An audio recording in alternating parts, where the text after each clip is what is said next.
มังอภิปูชยามิอิมินาสักการะนาสังฆังอภิปูชยามิอะระหังสัมมาสัมพุทโธภะคะวา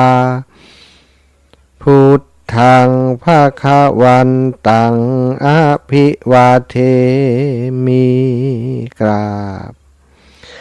สวากขาโตภะคะวะตาธัมโมธัมมังนะมัสสามิกราบสุปฏิปันโนภะคะวะโตสาวกสังโฆสังฆังนะมามิกราบนะโมตัสสะภะคะวะโต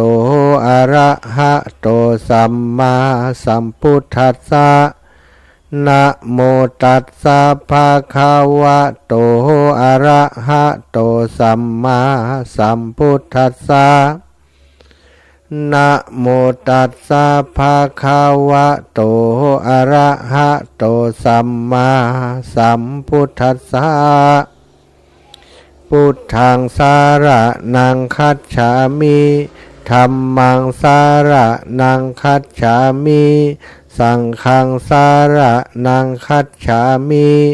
ตุติยัมปิพุทธังสารนังคัจฉามิตุติยัมปิธัมมังสารนังคัจฉามิตุติยัมปิสังฆังสารนังคัจฉามิ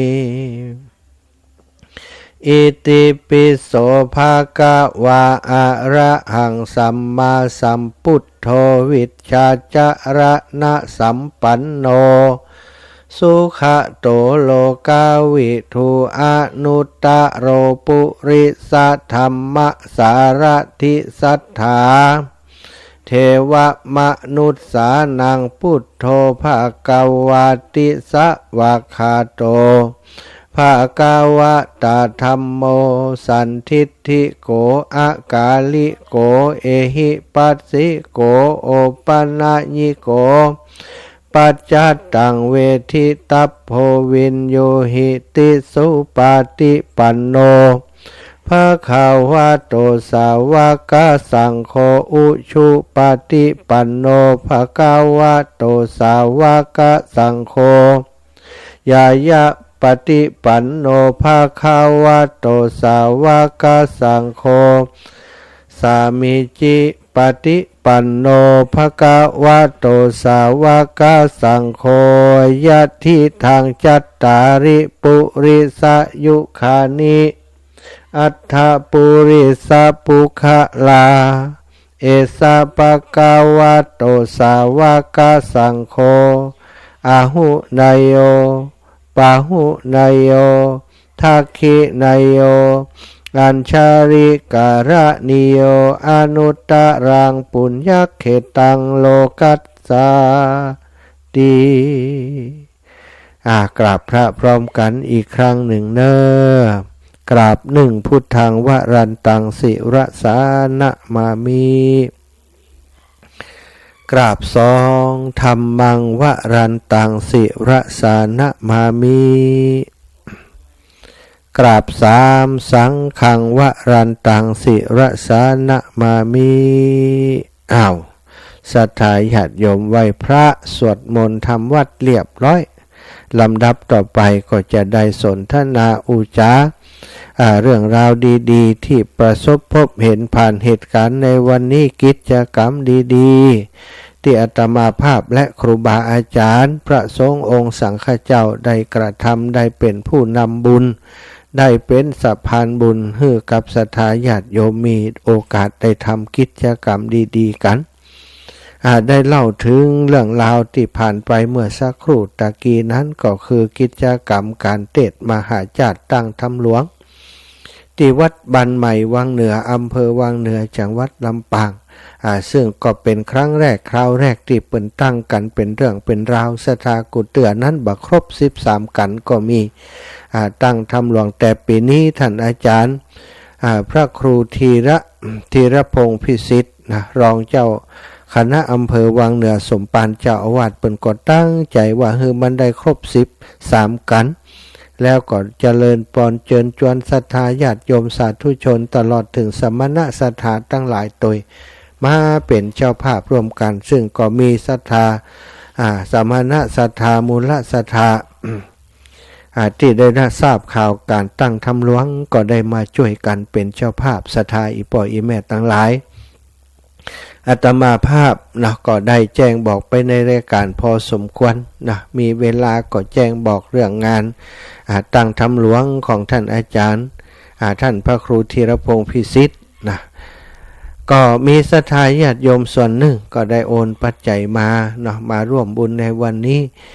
มีโยมแม่เล็กปวารีอินสุวรรณโยมแม่ได้ให้หอมมา500 บาทฝากอาตมาหอมฮื้อเปิ่นก็โอนมาฮื้อแล้วเนาะแล้วก็โยมแม่เพ็ญศรีเมืองสุวรรณบ้านร่องเคาะวังเหนือวันนี้คงบ่ได้ฟังโยมแม่เพราะว่าอาตมาบ่ได้ไลฟ์สดโทรศัพท์ที่เป็น Facebook พระมหาสมชาติชาตะปัญโยถูกล็อกเนาะศรัทธาไปกวนเปิ่นอย่างใดบอกว่า Facebook เปิ่นสงสัยมีคนแปลกปลอมไปกวน Facebook ของเราเปิ่นเลยล็อกไว้บ่เดี๋ยวนี้นะ ใจการบ่ได้เลยก็ไล่สดบ่ได้ไปในตัวด้วยบ่เป็นอย่างเนาะศรัทธาบ่หันหน้ากันสักช่วงหนึ่งพักหนึ่งเดี๋ยวถ้ามันดีก็จะเอาไลฟ์สดเนาะวันนี้พระมหาสมชาติชาตะปัญโย Facebook โดนล็อกไปแล้วล็อกคอ Facebook เปิ่นมีอย่างที่บ่ชอบมาพากลถ้าเกิดมีคนเข้าไปรบกวนบัญชีของเฮามันจะเปิ่นจะล็อกเพื่อจะพิสูจน์ตัวตนของเฮาซะท่าก็บ่ได้ฟอเนาะแม่หลายๆท่านหลายๆคนที่เป็นดูทาง Facebook ก็บ่ได้ดูและวันนี้บ่ได้ไลฟ์สดแล้วก็ศรัทธาญาติโยมที่เปิ่นให้หอมเพิ่มเติมมาแหมก็มีโยมแม่สมคิดรัตน์บุรุษเนาะมีญาติโยมแม่โยมแม่นางคำอ้ายบ้านสันสลีก็ให้หอมมาแหม200มีแม่เสงี่ยมชัยวงศ์เนาะก็หอมมาแหม100 บาทก็ได้เอาใส่ซองไปให้ครูบาอาจารย์แล้วอาตมาภาพก็ได้หอมเป็นตัวแทนของศรัทธาญาติโยมคลื่นสีขาวครอบครัว 106.50 ของเฮาเนอะหอมครูบาอาจารย์ไป1,000 บาทเอาทุกกัน13กันเนาะกันทุกกันก็แล้วกัน13กันหอมไป 1,000 บาทก็เป็นตัวแทนของศรัทธาญาติโยมเนอะโอ้ศรัทธาญาติโยมได้ฟังอยู่ตั้งบ้านตั้งจองอีแม่บ่ได้หอมโดยสักกรรมบ่ต้องเดือดร้อนร้อนใจศรัทธาญาติโยมตั้งหลายพระอาตมาที่ไหนก็ถวายปัจจัยทำอันบุญตามอัธยาศัยเนอะอันนี้ใจส่วนตัวเนอะอาจารย์อันนี้กะน้ำกะไฟเนอะเนาะถ้าเป็นอย่างอีนั้นอาตมาก็เก็บไว้ใส่ย่ำใส่ถุงไว้เวลาไปที่ไหนสมควรที่จะร่วมบุญหอมบุญกับเปิ้นก็ได้เอาไปเป็นปัจจัยหอมบุญเนาะช่วยเหลืองานครูบาอาจารย์เป็นการสร้างบุญสร้างกุศลให้ตัวตนของตัวเองตัวแล้วก็ศรัทธาญาติโยมตัวอย่างที่เคยบอกเป็นประจำอาตมาบ่มีรายได้จากแหล่งอื่นจากที่ไหนก็จากศรัทธาเนี่ยปะที่ไหนเปิ่นปะก็ให้หอมอันนี้กันเทศเนี่ยอันนี้กันน้ำกับไฟนี้ตามอัธยาศัยหันท่านอาจารย์เดินทางไปขับขั้วขับคิดเพื่อจะได้มีปัจจัยเป็นการน้ำหมกน้ำมันเป็นการน้ำกับไฟเป็นการเดินทางแล้วเป็นการให้หอมเปิ่นก็แสดงว่าเข้าใจเนาะศรัทธาญาติโยมนี่เข้าใจเข้าใจทำเนาะทำบุญอาตมาก็เอานำมาทำบุญแบบนี้นะทำแล้วก็แจ้งให้ศรัทธาญาติโยมได้รับทราบบ่ได้ประกาศอวดตัวว่าตัวมีสตังนักนะบ่ใจสตังส่วนตัวที่หามาได้เนาะศรัทธาเป็นปัจจัยเป็นสตังของศรัทธาเขาก็เอามาต่อบุญเติมบุญด้วยกันวันนี้14ค่ำนะขึ้น14ค่ำเดือน5ศรัทธาวันพรุ่งนี้15ค่ำแล้วก็เป็นวันสำคัญถ้าภาคกลางเป็นเดือน3เนาะของเฮานี่เดือน5เหนือภาคกลางเป็นว่าเดือน3 วันเพ็ญเดือนสามมีความสำคัญอย่างใดศรัทธาซึ่งจะมาถึงในวันพรุ่งนี้แล้วอีพ่ออีแม่ทั้งหลายฟังรายการของครูบาอาจารย์มาหลายรูปหลายองค์ก็คงมีแต่ละรูปแต่ละองค์ก็คงจะอู้ถึงถึงเรื่องราวของวันที่จะถึงในวันพรุ่งนี้แล้วนะกันมาพอสมควรศรัทธาอีพ่ออีแม่วันพรุ่งนี้วันเพ็ญเดือนสามหรือว่าวันเพ็ญเดือนห้าเหนือเป็นวันสำคัญทางศาสนาหนึ่งในวันสำคัญ3วันที่เปิ่นระบุไว้วันวิสาขบูชาวันมาฆบูชาวันอาสาฬหบูชาวันพรุ่งนี้เป็นวันมาฆบูชาปี2567ประจำปี2567วันนี้13ค่ำวันนี้14ค่ำวันพรุ่งนี้ก็15ค่ำเดือน3ศรัทธาซึ่งมีความสำคัญอย่างใดเนาะก็วันมาฆบูชามาฆบูชาก็คือการบูชาในเดือนมาฆศรัทธาญาติโยมอีป่ออีแม่ทั้งหลายมีความสำคัญก็คือวันมาฆบูชานี้เป็นวันที่เพิ่นเรียกว่าจาตุรงคสันนิบาตนะจาตุรงคสันนิบาตการเกิดขึ้นของสิ่งมหัศจรรย์4อย่างด้วยกันมหัศจรรย์อย่างใดศรัทธาญาติโยมก่อยมาเฮียนฮู้ฟังไปด้วยกันเนาะศรัทธาอีป่อยอีแม่ตั้งหลายท่านหลายคนก็อาจจะฮู้แล้วฮู้แหมนะเฮียนฮู้ไปเพราะว่ามันสำคัญที่เราจะต้องมากล่าวถึงกันเพื่อได้มีความเข้าใจวันมาฆบูชาปี2567นี้ตรงกับวันที่24เดือนกุมภาพันธ์2วัน2567วันมาฆบูชาเป็นวันที่พระภิกษุ 1,250 รูปมาประชุมกันโดยบ่ได้นัดหมายเป็นวันสำคัญทางพุทธศาสนาของชาวคนไทยวันมาฆเดิมเรียกว่าวันมาฆปุณณมีดิถีก็หมายถึงว่าวันจะหมายถึงพระจันทร์เพ็ญเต็มดวงในเดือนมาฆนะถ้าแปลตามตัวมันนะศรัทธา ส่วนมาฆบูชาก็หมายถึงการบูชาในวันเดือนเพ็ญมาฆคือวันเพ็ญเดือน15วันเพ็ญขึ้น15ค่ำเดือน3ซึ่งวันมาฆบูชานี้เฮาทราบกันว่าเป็นวันที่พระภิกษุสงฆ์1,250 รูปมาประชุมจุ่มนุมกันโดยบ่ได้นัดหมายแล้วก็มีเหตุอัศจรรย์เกิดขึ้นในวันนั้นถึง4ประการจึงเรียกว่าวันจาตุรงคสันนิบาตการประชุมพร้อมกันด้วยองค์4จาตุรงคสันนิบาตการประชุมพร้อมกันด้วยองค์4องค์4มีอย่างพ่องเดียวก็จะลำดับให้ฟังและในวันนี้พระพุทธองค์พระพุทธเจ้าของเฮาทรงกระทำวิสุทธิอุโบสถทรงแสดงโอวาทปาติโมกข์ซึ่งเฮาเรียกว่าหัวใจของพระพุทธศาสนาหรือว่าอุดมการณ์ทางพระพุทธศาสนา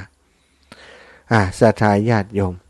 วันมาฆมันหมายถึงการบูชาในวันเพ็ญเดือน3เนื่องในโอกาสเป็นวันคล้ายวันที่พระพุทธเจ้าของเฮานี้ทรงแสดงโอวาทปาติโมกข์แก่พระภิกษุ 1,250 รูปมาฆะมันจริงๆแล้วมันเป็นชื่อของเดือนศรัทธาเดือนมาฆะนะแต่เนื่องจากว่ามีการบูชาเกิดขึ้นในเดือนมาฆะนี้ซึ่งบูชากันในวันที่วัน15ค่ำเดือนมาฆะจึงได้เรียกว่ามาฆปุรมีแปลว่าการบูชาในวันเพ็ญเดือน3ตรงกับ15ค่ำเดือน3แต่ถ้าปีใดมีอธิกมาสคือมีเดือน8 2 ครั้งวันมาฆบูชาก็จะเลื่อนไปเป็นขึ้น15ค่ำเดือน4เป็นวันสำคัญวันหนึ่งในพุทธศาสนาวันมาฆนี้มีบูชามีเหตุการณ์อัศจรรย์เกิดขึ้นนะศรัทธาญาติโยมก็คือในวันนั้นเนี่ยพระภิกษุสงฆ์ 1,250 รูปได้มาเฝ้าพระพุทธเจ้าณพระวิหารเวลุวันเมืองราชคฤห์แคว้นมคธโดยที่บ่ได้นัดหมายกันมาก่อนพระสงฆ์แล้วก็พระสงฆ์ทั้งหมดเป็นพระอรหันต์ ผู้ใดอภิญญาหกและเป็นผู้ที่ได้รับการอุปสมบทจากพระพุทธเจ้าในวันนี้พระพุทธเจ้าของเราก็ได้ทรงแสดงโอวาทปาติโมกข์ในที่ประชุมสงฆ์เหล่านั้นซึ่งเป็นทั้งหลักการและอุดมการณ์วิธีการที่จะปฏิบัติหน้าที่นำไปใช้ใดในทุกสังคมซึ่งก็มีเนื้อหาสรุปได้ความว่าละชั่วทุกชนิดทำความดีให้ถึงพร้อมแล้วก็ทำจิตใจให้ผ่องใสสถาน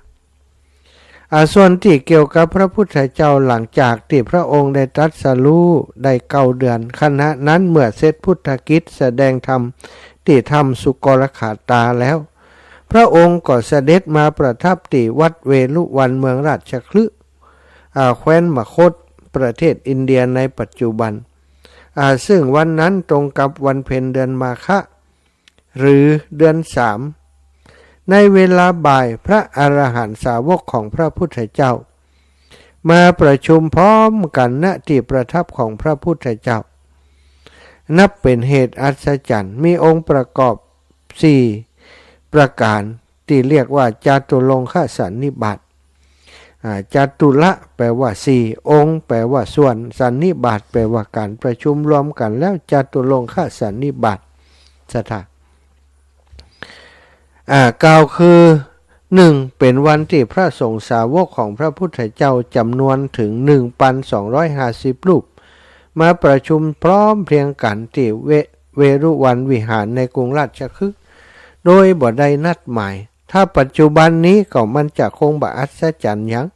มีโทรศัพท์มีไลน์เนาะสถามีกลุ่มไลน์กลุ่มไลน์ศิษย์ของพระพุทธเจ้าอีเนาะสมมุตินะส่งไลน์ไปติ้งตองวันนี้พบกันเนอะที่ไหนปิ้งปังมาพร้อมกันได้เลยในทันทีแต่สมัยนั้นบ่ได้มีอุปกรณ์เทคโนโลยีอย่างสถาอีปออีแมททั้งหลายฉะนั้นจึงเป็นเรื่องยากที่จะมาประชุมพร้อมเพรียงกันโดยบ่ได้นัดหมายกันก่อนแบบนี้แต่ก็เกิดขึ้นแล้วเนาะในวันนั้นแล้วก็พระภิกษุสงฆ์ทั้งนั้นที่มาประชุมนี้ล้วนเป็นภิกษุที่พระพุทธเจ้าบวชให้ทั้งหมดโดยเอหิภิกขุอุปสัมปทาคือเป็นผู้ที่ได้รับการอุปสมบทโดยตรงจากพระพุทธเจ้าทั้งสิ้นอันนี้ข้อที่2แล้วข้อที่3พระสงฆ์ทุกองค์ได้มาประชุมในครั้งนี้ล้วนแต่เป็นผู้บรรลุพระอรหันต์แล้วทุกองค์พร้อมกับปฏิสัมภิทาข้อที่4เป็นวันที่พระจันทร์เต็มดวงกำลังเสวยมาฆะเลิกนั่นสถา4อย่างด้วยกันนั่นมูลเหตุของวันมาฆปูจาเนาะสถามูลเหตุที่เกิดวันมาฆปูจาก่อนหลังจากที่พระพุทธองค์ของเราตรัสรู้ในวัน15 ค่ำเดือน6และได้ประกาศพุทธศาสนาพร้อมทั้งส่งพระอรหันตสาวกที่พระองค์ได้บวชให้สอนแล้วบรรลุธรรมแล้วจาริกไปเพื่อเผยแผ่พระพุทธศาสนายังสถานที่ต่างๆล่วงแล้วได้9 เดือนในวันที่ใกล้พระจันทร์เสวยมาฆเลิกวันขึ้น15 ค่ำเดือน3นี้พระอรหันต์ทั้งหลายเหล่านั้นต่างก็ระลึกว่าวันนี้เป็นวันสำคัญของศาสนาพราหมณ์อันเป็นศาสนาของตนที่เคยนับถือแต่ก็เดิมมาก่อนที่จะมานับถือพุทธก็เป็นพราหมณ์กันทั้งนั้นก่อนที่จะหันมานับถือพระพุทธพระธรรมวินัยของพระพุทธเจ้าในลัทธิศาสนาเดิมศาสนาพราหมณ์นั้นถึงวันเพ็ญเดือนมาฆะเราผู้ที่ศรัทธาพราหมณ์ลัทธิก็นิยมถือกันว่าวันนี้เป็นวันสิวาราตรีโดยจะทำการบูชาพระศิวะโดยการลอยบาปหรือว่าล้างบาปโดยน้ำที่แม่น้ำคงคากาที่ไหนก่อนแล้วแต่นักที่เป็นทำกันแต่ว่าตอนนี้ตนทั้งหลายพระสงฆ์ทั้งหลายเหล่านั้นสาวกทั้งหลายเหล่านั้นได้เลิกลัทธิเดิมหันมานับถือพระธรรมวินัยของพระพุทธเจ้าเสียแล้วจึงควรที่จะเดินทางไปเข้าเฝ้าบูชาฟังสัจธรรมจากพระพุทธเจ้า กึดในใจอย่างอันกำนึงในใจอย่างอันพระอรหันต์เหล่านั้นซึ่งเคยปฏิบัติสิวาราตรีอยู่เดิมจึงพร้อมใจกันไปเข้าเฝ้าพระพุทธเจ้าโดยบ่ได้นัดหมายสถาอันนี้สาเหตุหนึ่งก็คือบักก่อนนี้เปิ้นนับถือศาสนาพราหมณ์ถึงวันนี้เปิ้นเรียกว่าวันสิวาราตรีเปิ้นก็มีกิจกรรม100 บาป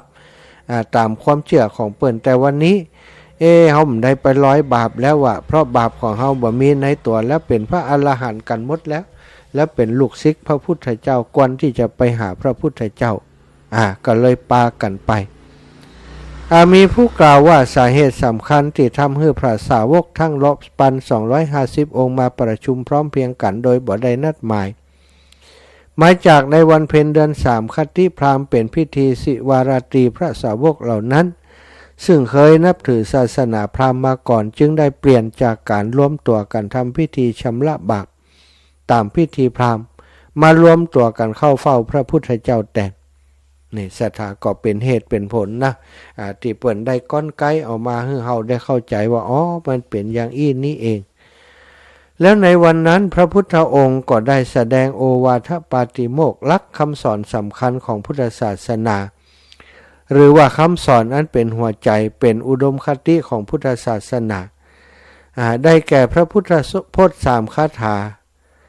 กึ่งที่พระพุทธเจ้าตรัสแก่พระอรหันต์1,250 รูปผู้ไปประชุมโดยบ่ได้นัดหมายณพระเวรุวันวนารามที่เฮาเรียกกันว่าวันมาฆปูจาอัตถกถาว่าพระพุทธเจ้าแสดงโอปาทปาติโมกข์นี้แก่ประชุมสงฆ์ตลอดมาเป็นเวลา20 พรรษาก่อนที่จะโปรดให้สวดปาติโมกข์อย่างปัจจุบันนี้แทนต่อมาคาถาโอวาทปาติโมกข์พระพุทธองค์ได้ตรัสว่าหันทมายังโอวาทปาติโมกขคาถาโยภนามะเสก็มีคำว่าสัพพะปาปัสสะอาการนังนี่ข้อที่1การไม่ทำบาปทั้งปวงข้อที่2กุศลสูปสัมปทาการทำกุศลให้ถึงพร้อมข้อที่3สจิตตปริโยทปนังการชำระจิตของตนให้ขาวรอบการที่ชำระจิตใจบ่ให้มันมีความขุ่นมัวมีความสะอาดทุกมุมอันนี้เรียกว่าสจิตตปริโยทปนังการชำระจิตของตนให้ขาวรอบ3อย่างด้วยกันอันนี้คือโอวาทปาติโมกข์ที่พระพุทธองค์ทรงได้ประกาศในวันนั้นเอตังพุทธานะศาสนังธรรมะ3อย่างนี้เป็นคำสอนของพระพุทธเจ้าทั้งหลายขันติปรมังตะโปตีติขาขันติคือความอดทนอดกลั้นเป็นธรรมเครื่องเผากิเลสอย่างยิ่งอันนี้พระองค์ได้ตรัสในวันนั้นนิพพานังปรมังวัฏันติพุทธาผู้รู้ทั้งหลายกล่าวว่าพระนิพพานเป็นธรรมอันยิ่งนะหิปภะชิโตปรูปคาตีผู้กำจัดสัตว์อื่นอยู่บ่ชื่อว่าเป็นบรรพชิตสมโนโหติปรังวิเหทยันโตผู้ทำสัตว์อื่นให้ลำบากอยู่บ่ชื่อว่าเป็นสมณะอนุปวาโทอนุปคาโตการบ่พูดร้ายการบ่ทำร้ายปาติโมกข์เขจะสังวโรการสำรวมในปาติโมกข์มัตตัญญุตาจะพัตตัสสมิงความเป็นผู้รู้ปัจมาณในการบริโภคปันตัญจะสยนาสนังการนอนและการนั่งในที่อันสงัดอาทิจิตเตอะจะอายโยโคการมันประกอบในการทำจิตให้ยิ่งเอตังพุทธานาศาสนังทำ6อย่างนี้เป็นคำสอนของพระพุทธเจ้าทั้งหลายศรัทธาญาติโยมแบ่งเป็น3ส่วนด้วยกันนะส่วนที่1ก็คือโอวาทที่สอนบาฮื้อทำกรรมชั่วสัพพะปาปัสสะอาการนังละกรรมชั่วไม่ทำกรรมชั่วทั้งหลายกุศลุปสูปสัมปทาทำกุศลให้ถึงพร้อมสัจจิตะปริโยทปนังชำระจิตให้ขาวรอบอันนี้3อย่างต้นแล้วก็ คำสั่งสอนของพระพุทธเจ้าทั้งหลายที่สั่งสอนมาก็คือขันติปรมังตโปติขาขันติคือความอดกลั้นเป็นเครื่องเฝ้ากิเลสอย่างยิ่งนิพพานังปรมังวะทันติพระพุทธเจ้าทุกพระองค์กล่าวว่านิพพานเป็นบรมสุขนั่นแล้วก็แหมสองข้อบอกว่าบรรพชิตนี่ผู้กำจัดสัตว์อื่นอยู่ทำร้ายสัตว์อื่นอยู่บัดชื่อว่าเป็นบรรพชิตผู้ที่ทำบาปทำคนอื่นให้ลำบากอยู่บัดชื่อว่าสมณะการบ่พูดร้ายการบ่ทำร้ายการสำรวมในปาฏิโมกข์การสำรวมในอาหารการหู้ประมาณในอาหารการอยู่ในที่นั่งที่นอนที่สงัดการประกอบมันทำความเปลี่ยนอันนี้6อย่างคือคำสอนของพระพุทธเจ้าทั้งหลายศรัทธาอีปอยอีแม่นี่คือสาระในวันประชุมในวันนั้นที่พระพุทธองค์ทรงได้ประกาศอุดมการณ์ตั้งพระพุทธศาสนาประกาศคำสอนของพระพุทธเจ้าทั้งหลายให้กับสาวกทั้งหลายเรียกว่าโอวาทปาติโมกข์เป็นวิสุทธิปาติโมกข์สถานอันนี้ก็คือสถานที่พระพุทธองค์ทรงประกาศในวันนั้นก็คือวัดเวฬุวันวัดเวฬุวันนั้นอยู่ที่เมืองราชคฤห์นรัฐพิหารในประเทศอินเดียปัจจุบันนี้ได้เป็นพระพุทธรูปสร้างใหม่ปัจจุบันเป็นสถานที่จาริกแสวงบุญของชาวพุทธทั่วโลกเหตุการณ์สำคัญที่เกิดขึ้นในวันมาฆะเกิดภายในบริเวณที่ตั้งกลุ่มพุทธสถานโบราณของวัดเวฬุวันมหาวิหารภายในอาณาบริเวณวัดเวฬุวันมหาวิหารซึ่งเป็นลานจตุรงคสันนิบาตอันเป็นจุดที่เกิดเหตุการณ์สำคัญในวันมาฆบูชานั้นยังคงเป็นที่ถกเถียงและหาข้อสรุปทางโบราณคดีบ่ได้จนถึงปัจจุบันว่าศรัทธาญาติโยมวัดเวฬุวันมหาวิหารสถานที่ทำโอวาทปาติโมกข์เป็นอารามแห่งแรกในพุทธศาสนาตั้งอยู่ใกล้เชิงเขาเวภารบรรพตริมฝั่งแม่น้ำสรัสวดีซึ่งมีตะโปธารามบ่อน้ำร้อนโบราณขั้นอยู่ระหว่างกลางนอกเขตกำแพงเมืองเก่าราชคฤห์อดีตเมืองหลวงของแคว้นมคธรัฐพิหารในประเทศอินเดียปัจจุบันหรือว่าแคว้นมคธชมพูทวีปในสมัยพุทธกาลนั่นเองสถาวันนี้ได้นำเรื่องราวของเหตุการณ์ที่เกิดขึ้นเมื่อ 2,500 กว่าปีมาแล้ว 2,600 กว่าปีมาแล้วมาสนทนาอุจากับศรัทธาญาติโยมเนาะวันมาฆบูชาวันพรุ่งนี้หลายคนก็เตรียมจะไปวัดไปวาเนาะวันนี้หลายวัดหลายวาเปิ่นก็เตรียมงานอาตมาภาพวันนี้มาจำวัดมานอนโดยท่านอาจารย์พระตะวันติวัดแม่สายเงินนศรัทธาซึ่งวันพรุ่งนี้เปิ่นจะมีการทอดพระป่าตานพระป่าสามัคคีเปิ่นจะมีการสร้างกำแพงเนาะวันพรุ่งนี้เปิ่นก็จะมีมีงานส่งน้ำพระธาตุที่วัดบ้านแม่สายเงินที่นี่เนาะขณะนี้ตั้งพระสงฆ์องค์สังฆเจ้าครูบาอาจารย์เปิ่นได้ทำวัดสวดมนต์อยู่ที่ในวิหารในวิหารหลวงของเปิ่นเนาะอาตมาก็นั่งจัดรายการอยู่ทางนอกเพื่อกระเดียวก็จะได้ไปไปดูครูบาอาจารย์เปิ่นวันนี้เปิ่นจะมีเทศน์ด้วยนะศรัทธาญาติโยมก็คงจะถ้ามีเวลาก็จะไปไลฟ์สดในFacebook ของกตัญญูรู้คุณเป็นอีกเฟซหนึ่งที่อาตมาได้เปิดใจสำหรับการพบปะกับศรัทธาญาติโยมที่สนใจในการทำบุญทำกุศลต่างๆเนาะศรัทธาญาติโยมมีอีกงานหนึ่งวันที่27จะถึงแล้วเนอะเราจะได้ไปพบปะกันที่วิทยาลัยสงฆ์นครลำปางในงานเคลื่อนศพของหลวงปู่พระราชธรรมาลังการไปทำการออกเมนแล้วก็พระราชทานเพลิงศพที่วิทยาลัยสงฆ์นครลำปางกำหนดการเคลื่อนศพเนาะตามที่สปอร์ตที่ได้กล่าวไปท่านวันที่27 9 นาฬิกาเคลื่อนจากวัดบุญญาวาสวิหารไปตามถนนซุปเปอร์ ออกทางถนนประตูใจพ้นออกไปที่แยกสนามบินแล้วก็จะโผล่ออกไปทางปุ้นเลาะอันถนนซุปเปอร์ไปเรื่อยๆจนไปถึงที่วิทยาลัยการอาชีพเกาะคาจากนั้นก็จะมีการเดินเท้าเป็นขบวนลากจูงเนาะราชรถที่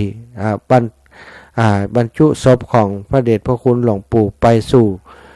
วิทยาลัยสงฆ์นครลำปางต่อไปศรัทธาอีป่ออีแม่ทั้งหลายพี่น้องลำปางของเราพุทธศาสนิกชนทุกท่านทุกคนที่เลื่อมใสในปฏิปทาของพระเดชพระคุณหลวงปู่พระราชธรรมาลังการเนเฮาไปจุงศพพระเดชพระคุณหลวงปู่จะได้บุญใจกุศลมากมายและที่สำคัญช่วงบ่ายประมาณบ่าย2 โมงจะมีการเทศทำเวสสันดรชาดกแบบประยุกต์แบบทรงเครื่องอย่างใดประยุกต์อย่างใดไปพอไปชมกันไปหายไปหอมเป็นเจ้าภาพกันเทศด้วยกันที่หันเนอะเอาละศรัทธาญาติโยมเวลาน่าจะพอดีที่จะเปิดสายศรัทธาญาติโยมได้โทรมา 19:46 นาทีเจริญปอนได้โทรมามาจากกันได้เนอะ080 8844 173 080 8844 173โทรเข้ามามาจามาสนทนากันได้เนอะแม่ยายพรพี่น้อง แม่ยายพรร้องว่าแดงแสดงว่าเปิ้นออกอากาศไปเชียงใหม่รู้นี่เจ้า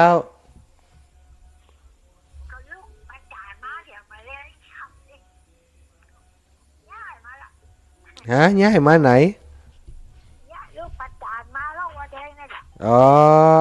มาแล้วมาอยู่บ้านแล้วเนาะดีแล้วดีแล้วถ่ายทอดเจ้าได้ยินด่านนะดีกะสาธุเนอะถ่ายทอดของอันนั้นแบบที่เจ้าตั้งทำหลวงแต่เจ้านะเจ้าได้ยินเจ้าหรือชี้ห้าจุดไม่รู้ดีแล้วสาธุแม่ยายพรรับสายอื่นก่อนเนอะจ้าเจริญปอนแม่ยายพรแม่พี่กุลวงแก้วเจริญปอนแม่ไปน้อยว่าไปวันที่17ไปหมแรงจ้ะ17ไปไหนแม่27ที่ว่าไปปุ่นเพิ่นว่าทำแรงก็ว่าได้ตะกี้อันตุเจ้าเพิ่นประกาศบ่าย2 โมงไปหยังไรเพิ่นก็ไปจุงศพไม่น้อยจะเป็น27หมแรงว่าไปพร้อมหยังพวกก็อู้กันกะฟังรายการก็บอกเพิ่นกะเจ้าก็เปิ้นว่าต้องมี3 โมงเปิ้นว่าบัดเดี๋ยวนี้นะเขาก็ต้องไปจุงศพหลวงปู่ก็ไปกินข้าวด้วยกันมันจะไปมาแรงนู่น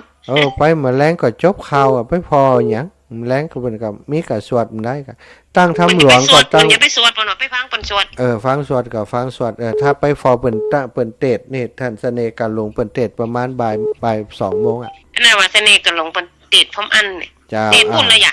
เจ้าสาธุอู้กันเองสาธุเจริญปอนแม่อ้อยมโหฬารอัน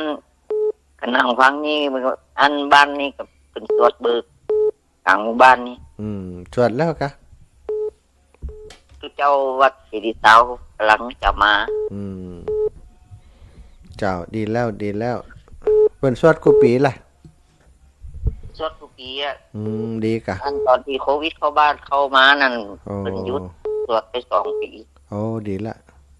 อนุโมทนาบุญด้วยเนอะเจ้าจัดตู้แม่เจ้าเจริญปอนแม่สีทรป่าไผ่หันหลานน้อยมาแอวหากะเจ้าเดี๋ยวพูดได้กามีตาทิพย์โลตัวใหญ่ก็ตัวใหญ่แล้ว3 ขวบแล้วกะเจ้าหน้าฮัดเหี่ยหน้าจังเหี่ยนี่เลนเป็นเลนละกะกลับไปแล้วกะกลับไปแล้วกะเจ้ากลับไปบันซีละก็ขึ้นเครื่องมาแล้วเขาขึ้นจังกลับดูหลานมาเหลนมานี่หน้าตาจื่นไว้เนาะจิตใจมาบ่อยๆก็ดีเนาะ แม่เพิ่นยายเพิ่นว่าจะมาเมษาดิคำนี้แหละ โอ้ดีแล้วดีแล้วดีแล้วโชคดีมีใจเด้อสาธุปันกันคนน้อยเนาะแม่เนาะแม่ทองสุขสีที่นิ้วบ้านนาดงใต้เจริญปอนอีแม่สาธุเจ้าฟังอยู่เด้อฟังอยู่เนาะวันนี้ดิฉันเทศนาจากม่วนสะใจดีสะใจดีเนาะเต็มใจดีล่ะเจ้าดีแล้วดีแล้วเนาะแม่ฟังตลอดเลย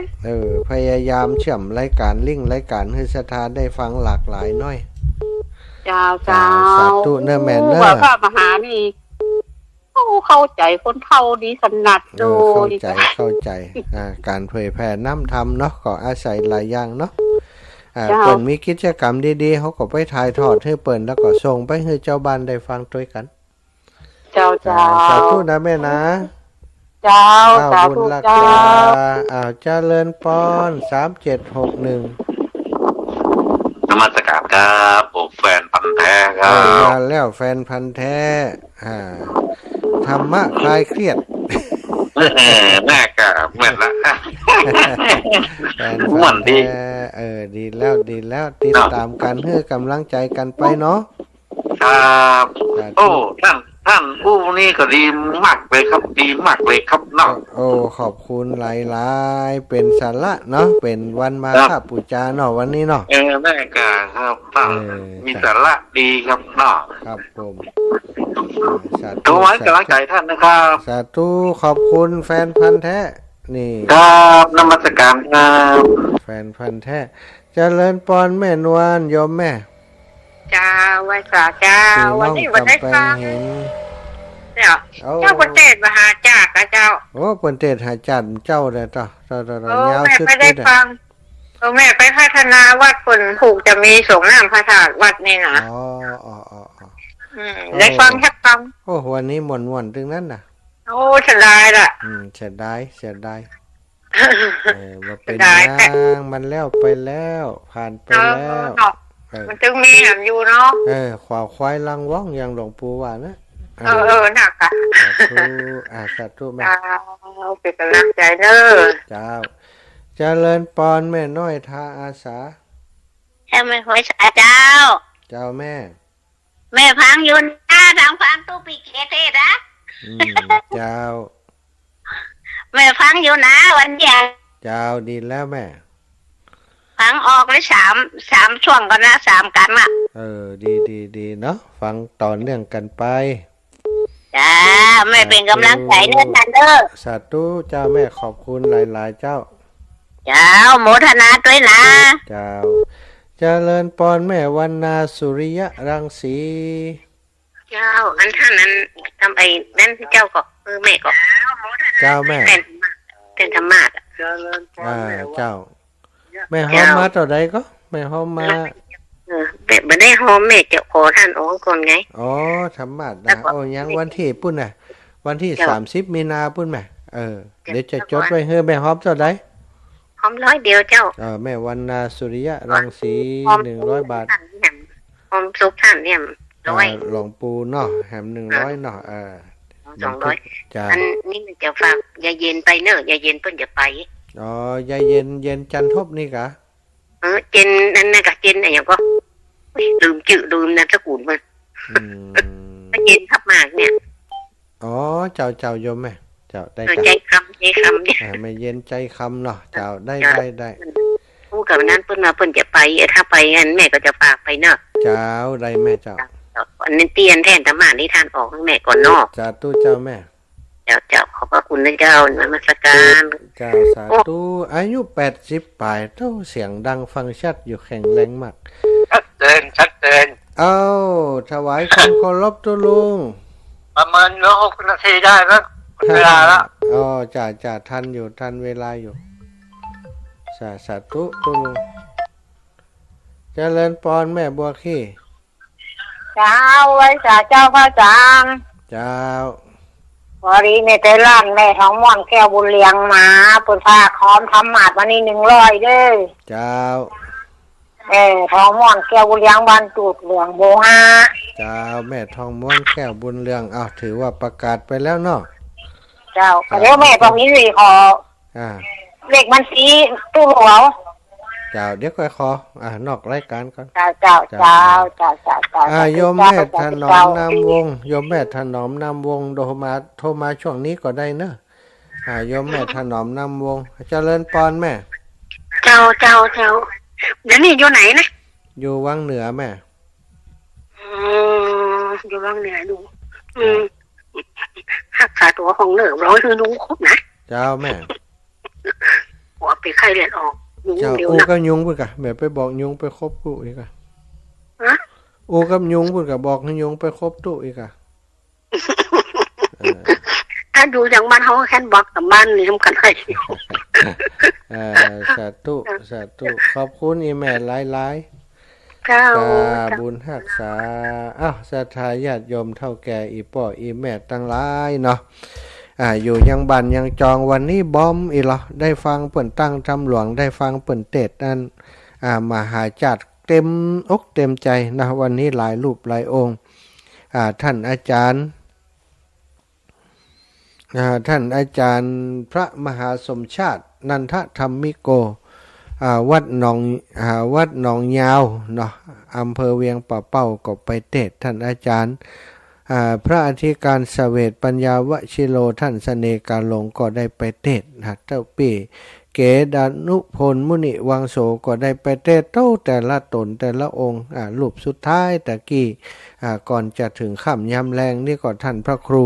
โสพลพัฒนวิกรมรองเจ้าคณะอำเภอวังเหนือก็เทศม่วนศรัทธาเจริญปอนแม่บัวเย็นราชการพระอาจารย์เจ้าแล้วละน้องไว้ท่านไหนละตูน้องไว้ท่านไหนก็ไปดูแลกะไปเป็นแม่ไปพอคนเดียวได้ไปจะไหนคนกำรถไปนานสาธุการห่วงกันกะเปิดไปบินทบาทไม่ได้ห่วงอย่างอยู่ก็ทุกปีอิวหันสบายมากกะโทษไปบินทบาทเตียนวันอันสันติภาพกับสีพูนทรัพย์ได้แสดงบทบาททุเจ้าละ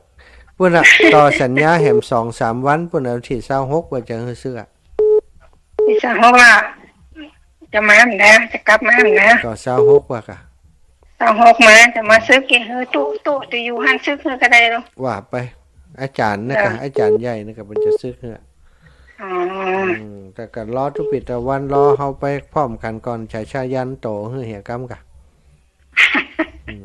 ขอบคุณแม่เวลาบดเวลาจ้าสาธุบุญรักษาเนอแม่บัวเย็นจันทบศรัทธาญาติโยมทุกท่านทุกคนติดตามรับฟังรายการเนาะ6392นี่จากที่ไหนตั้งใดโทรมาตันก็ยังตันอยู่เนอะ58แล้วศรัทธาถ้าจะบัดตันแล้วกะเนาะก็ขอบคุณทุกสายเนอะที่โทรมาให้กำลังใจค่ำนี้แรงนี้6392ครับเหตุกรรมเอาเจริญปอนอีแม่ว่าเลยว่ารายชื่อเมื่อเช้าเพราะว่าไม่ทันจดรายชื่อที่ร่วมนะคะมีแม่จำนองนามวงพร้อมครอบครัวบ้านตรงเหนือทานธรรมาสนะคะ1 ซอง100 บาทร่วมทำบุญกับหลวงปู่พระธรรมรังการ100 บาท1 ซองค่ะวันที่27ค่ะแล้วก็มีครอบครัวนายเทียนนางอัมพรนายวีระชัยนามวงศ์บ้านปงเหนือร้อยตำรวจเอกโสพลนางวทิราพรคนการเด็กหญิงพิชาพรเด็กชายพิชานนท์คนการทานธรรมาส1 ซอง200 บาทเจ้าค่ะบ้านปงเหนือแล้วก็มีพ่อศรีแม่เลิศนางสาวสายพินปงจันตาบ้านปงเหนือทานธรรมาส1 ซอง100 บาทเจ้าค่ะแล้วก็มีแม่พิมพ์นางอัมพรนางสาว พาวินีชุ่มใจบ้านปงเหนือทานธรรมาส1 ซอง 100 บาทเจ้าค่ะจ้าค่ะเรียบร้อยขอพระบาทสาธุสาธุจ้าอ้าวสัตยาติโยมเนอะอายุวันโนสุขังพระลางบุญรักษาทุกท่านทุกคน